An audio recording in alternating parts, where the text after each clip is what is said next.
Hello, thank you so much for coming to listen to my presentation. My name is Isabel Corona-Campiz, and today I will share my capstone project with you. The issue that I focus on was how to incorporate environmental justice into environmental assessments. So let's begin with the background. Environmental assessments are normally used to evaluate the impacts of environmental decisions. So this could be the creation of a new building or a project. And while these assessments are very important, current environmental assessments fail to fully consider the disproportionate impacts environmental decisions can have on overburdened communities. So obviously this is a major problem because everyone should be represented in the decision-making process, and any environmental decision should not jeopardize anyone's safety. In 2021, the Healthy Environment for All Act, or the HEAL Act, was passed in Washington State. And this law not only defined environmental justice, but it also aimed to ensure that environmental reviews, funding decisions, permitting decisions, all identify and address environmental health disparities. So the HEAL Act also requires state agencies to implement environmental justice assessments to coordinate a collaborative approach to environmental justice. This, of course, leads into my research question, which is, what is the appropriate approach for conducting environmental assessments through an environmental justice lens?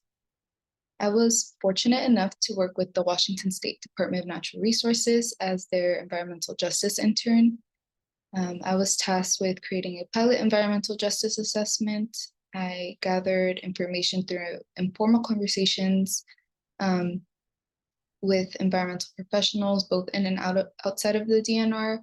I also created an extensive literature review by reviewing varying topics related to this focus, considering just like how new it is and the limited information available. So next, I'll jump into my results. As I mentioned, there's limited research, and as such, there is no model assessment that currently exists. Most of the literature available recognizes the need and the importance of incorporating environmental justice into these types of assessments. Fortunately, though, through the culmination of the research that was available, the interviews, I was able to arrive at a three-step approach that I think accounts for many of the concerns about incorporating environmental justice into environmental assessments. So let's dive a bit deeper into this approach. First of all, so why three steps?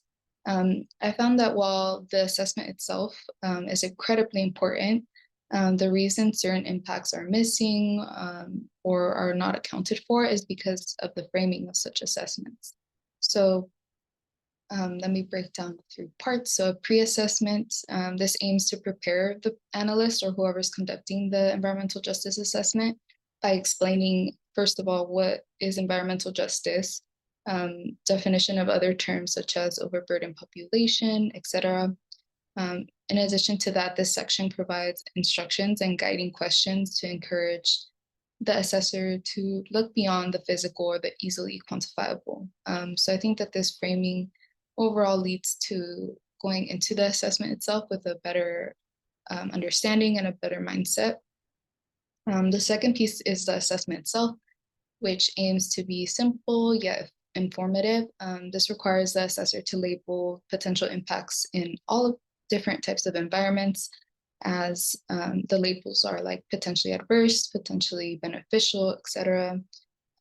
This section encourages the use of databases to back claims and rationale.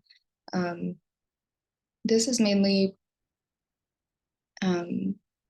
to address the concern of not enough knowledge backing up claims.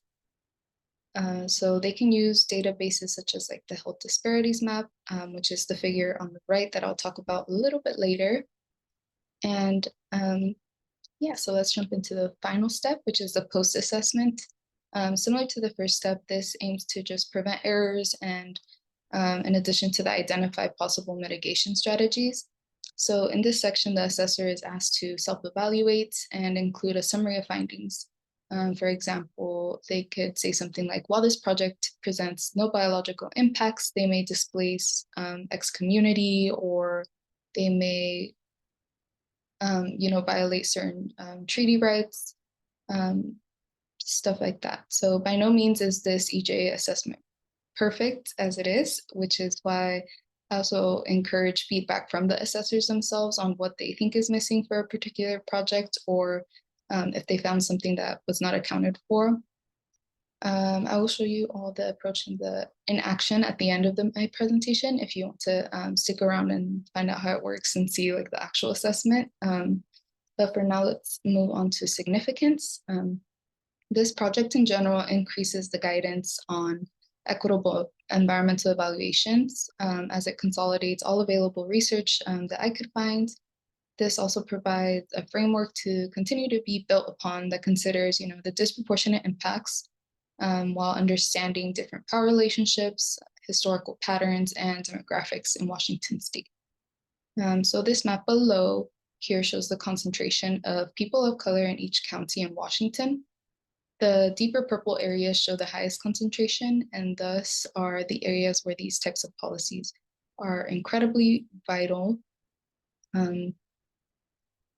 Moving on to some recommendations or next steps I think will advance these efforts are to train the assessors in environmental justice, like what it means in the context of assessing how to properly consider environmental justice and all of the tenets.